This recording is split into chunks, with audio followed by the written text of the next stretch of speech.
All right, so last time we made this sweet miter station, complete with one-handed extension supports, drawer storage, D-ring tie-downs, and blue swivel casters. It's time for a follow-up.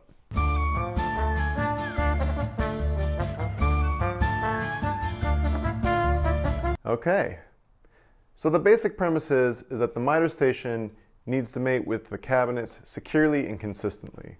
And I had to make a mechanism for this. I decided to use a combination of metal and plywood, and of course, green paint.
So it took a bit of patience to get these support brackets tuned so that the table height and the fence all lined up. They're not perfect, but they're adjustable. The slots in the brackets aid in aligning the saw. I first tuned the depth, like how deep the saw would mate with the cabinets. After I had that set, I trimmed the plywood shims to adjust how high the table would sit. It was a lot of trial and error, but really didn't take too long. Once I had these support brackets tuned, I needed a way to pull the saw into the cabinets. I used angle steel and welded some tabs to it to be able to bolt the toggle clamps to it.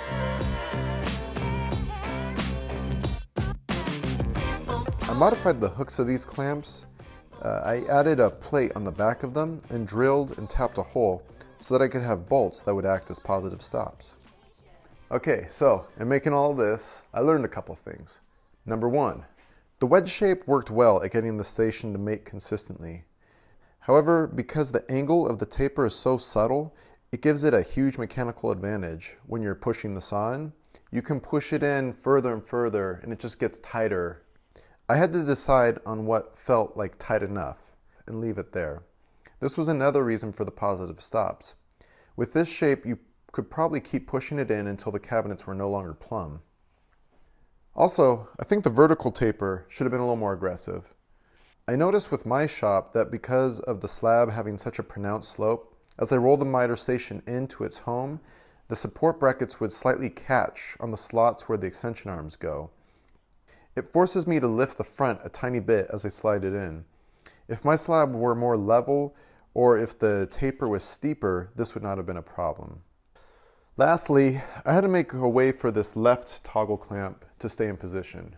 The right one has plenty of room to leave it ready for rolling the saw in, but the left one gets blocked by this extension table miter fence. So my solution for this was to embed a small magnet, so when the saw is out, it can hold up the arm of the clamp.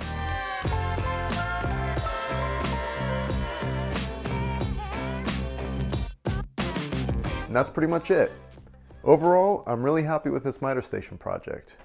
And I know some of you have been wondering about the cabinets. The answer is yes. They have been an excellent place to store all kinds of things that I should have probably thrown away. Till next time, thanks for watching.